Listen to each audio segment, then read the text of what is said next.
If you have chronic inflammation or pain in your body, this video can be very useful to you. Inflammation is a huge problem. And unfortunately, the way that people fix it is they just camouflage it with medications. And what that does is it just continues the problem longer and longer. So today, I'm going to get to the underlying root causes. When people are given the wrong diagnosis, it's like you can really make them worse. So it's vitally important to find the real underlying cause to your problem. Unfortunately, you don't see much of that in medicine. So today, as I go through the potential causes, try to see if one resonates with you more than others. I do know that when you present a person with the real problem, a lot of times they just intuitively, it just makes sense to them. It's like, yes, that's it. Finally, someone found the real cause. So that's what I'm going to try to do today and give you some solutions. So this video is really about trying to isolate the real problem. Okay, as far as the solution, I'm going to give you some things to focus on, but there's going to be additional information on how to solve this, and I have a lot more videos on that. But the first step is first trying to locate what's underneath the inflammation. Now, the top-selling drug in the world is an anti-inflammatory, Humira. So apparently, a lot of people have inflammation. And one little side note, which is very important and something you should know about, is that cancer goes into areas of old injury and inflammation. So by using this data I'm going to show you to get to the root of it, you could potentially limit the amount of cancer that can spread into an area and hopefully eliminate cancer altogether, because there's a huge link between inflammation and cancer, inflammation and heart disease, inflammation and insulin resistance. And so it's a problem. But inflammation can come from many different sources. So when you start taking some natural remedy, let's say it's turmeric for inflammation, it doesn't work. Well, it could be some cause that's not fixed with turmeric. So let's go through the different causes of inflammation. Okay. First one is high iron. This is not as common, but especially in men, if you have too much iron because you have a certain disorder, a lot of men develop this problem after they're 50 years old. You can start to accumulate a lot of iron because iron is not easily eliminated through the body, and it can create cirrhosis in the liver. And as soon as you start consuming anything like red meat or iron supplements, you're going to just feel really bad. So that's a good little clue to know that you have excessive iron. But too much iron can create a lot of inflammation because our bodies just cannot get rid of iron. Now, another clue that you might have high iron is you donate blood and you feel better. Wow. Or if you're female, you menstruate and you feel better. That could be an indication that you have this problem. One of the remedies is phytic acid, which happens to be something that blocks minerals. It's like a chelating type chemical. And I always recommend to stay away from it because it's in grains. It's going to block zinc. But as a treatment for high iron, it is effective. I will put a link down below for more information on that if that resonates with you. Number two, this is the big one, especially the main reason why most people are taking this drug right here. You have an autoimmune disease, and I have quite a few videos on this topic. The solution is high levels of vitamin D3, 40,000 IUs consistently over a period of time, and you will feel better from that. Because if you could just stop the inflammation from an autoimmune, especially if it's like rheumatoid arthritis, you instantly start getting rid of all this extra damage that's occurring, and you let your body heal. Also, the other remedy for that is called TUDCA, together with vitamin D. TUDCA is a type of biosalt, a remedy that can activate the vitamin D receptor without giving you vitamin D. So it's a very interesting thing, but the combination of these two can greatly help this problem. There's more to it. I have videos on it. I will put those links down below. Number three, fiber. So as you know, the carnivore diet is becoming very popular because people they can't handle fiber. Okay. And I'm not even just talking about grain fiber. That's a given. If you're consuming grains with gluten, I mean, even if you don't have a sensitivity to fiber, all that omega-6 fatty acid is just going to tear up your gut, and you're going to have all sorts of inflammation. I'm talking about vegetables, and even like beans and things like that, legumes. But fiber in general, if someone has gut damage already, will flare up that inflammatory process and literally put them in a situation where they feel crippled and have a lot of skin issues and inflammation. So if you start consuming more fiber and you feel worse, well, you just might want to go carnivore for a while and see if you feel better. But this all relates to an imbalance with your microbes in your gut because they eat fiber. If you don't have the right microbes or enough of the microbes, and you're going to get these reactions from this fermentation in your gut, or if it's actually higher up in the gut, in the small intestine, it's just going to tear up your intestines. So that's number 3. Number 4, this is very unknown, but actually very, very common. And I kind of identify this in practice because people would come in with a lot of right shoulder pains and fibromyalgia, which is dominating on the right side, right through here, which is very common.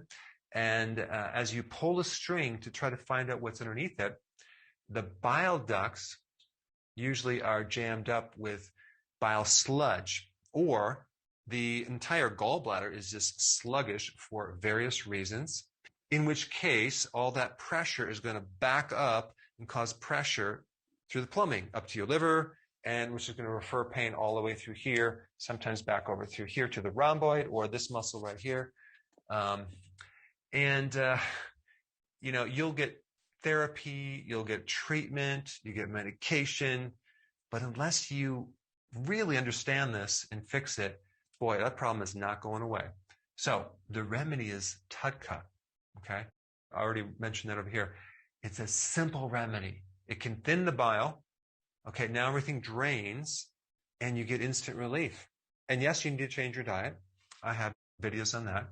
But the point is, TUDCA is like a miracle treatment if you have this problem right here. I had this problem, and it creates bloating, severe inflammation. And I don't know of anything better than this right here. Number 5.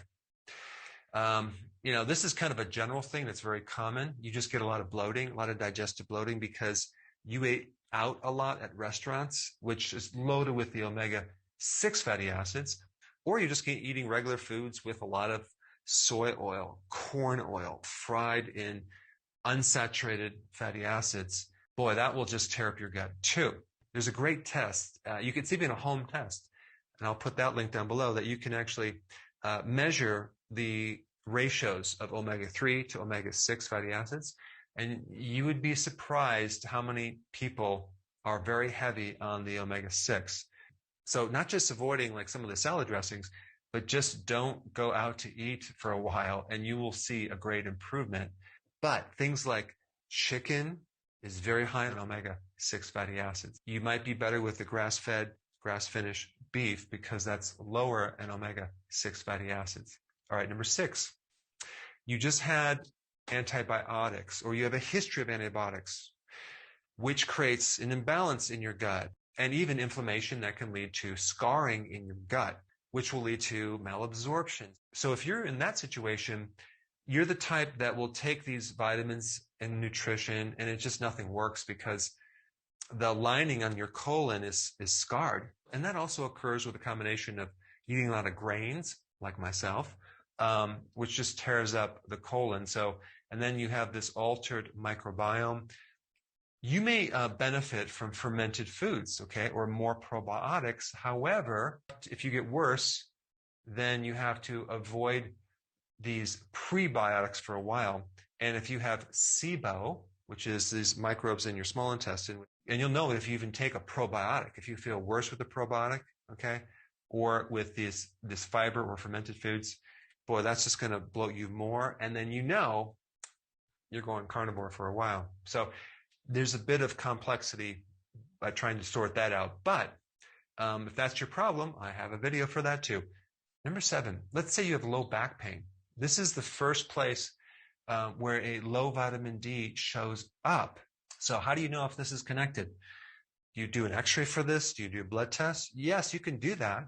But a real simple way is just to take 20,000 IUs of vitamin D3 and wait for a few hours. If this is causing your problem, that back pain's going away. So then you know you need to take more vitamin D3. Get more sun. Number 8, food allergies.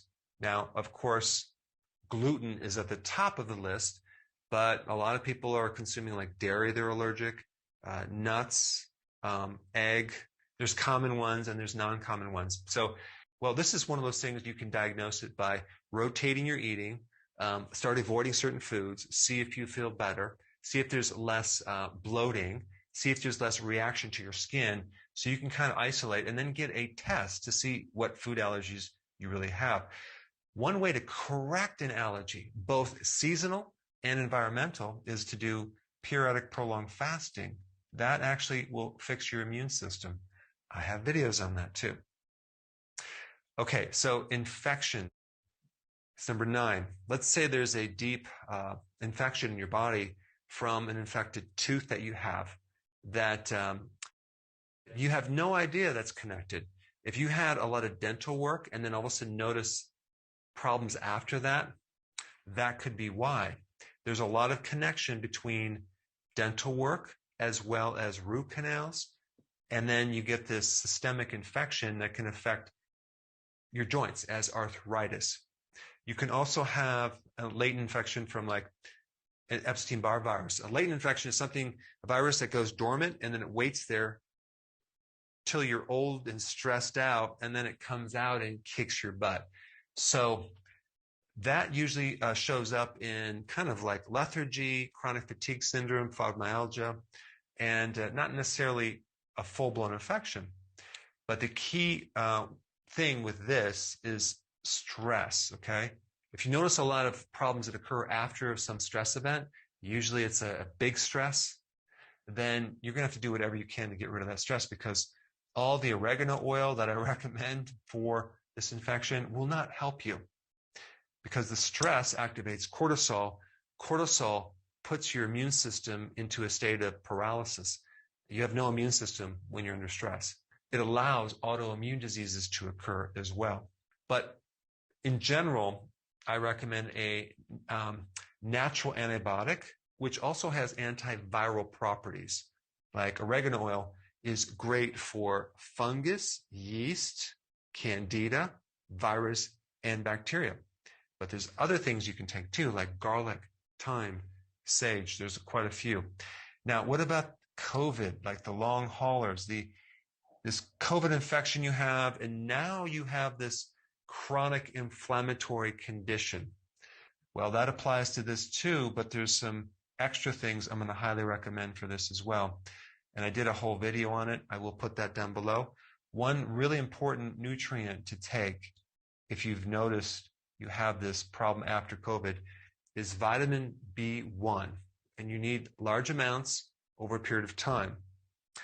I go into it in detail in another video, which I'll put down below. Now, if your adrenals, this is number 10, if your adrenals are fatigued because you've been through a lot of stress in your life, you may have something called cortisol resistance. So cortisol it reacts to stress and it adapts the body to stress. But if you have too much cortisol over a period of time, and then your cortisol is kind of inactivating. So a perfect example of that would be in Cushing syndrome, where you have high levels of cortisol, yet you have all the symptoms of low cortisol. You have all this inflammation, you have allergies, you have skin problems. So if you have a history of adrenal problems with inflammation, adaptogens are really good, ashwagandha, and of course, vitamin D3 would be very important. Gout is another inflammatory condition. That is a high level of uric acid, but really what's happening, it's your body making a lot of uric acid, and for some reason your kidneys are not able to get rid of this lactic acid, so it's kind of accumulating. The best remedy for that would be to increase your pH, make it more alkaline, okay? And that seems to put you in a state where you have less gout attacks or less intensity. And the remedy for that would be baking soda, alternating with apple cider vinegar. okay? Because if you take too much baking soda over a period of time, now it flips to the other side. So you want to increase the pH and then decrease it back and forth. I will put that video down below. I already mentioned about allergies, but this is primarily environmental allergies. It's the same thing. You want to do periodic prolonged fasting. And then insulin resistance is behind a lot of inflammation, which then can cause belly fat, which can lead to more inflammation. It could lead to liver fat, which could lead to more inflammation. So if you're new to my channel, you need to get on the right eating plan. Anyway, I covered a lot of information. Now what I want you to do is just comment down below. I'm very curious. Which one of these indicates more to you than all the others? And a common thread through a lot of this is vitamin D. So if you haven't seen this video on vitamin D, check it out. I put it up right here.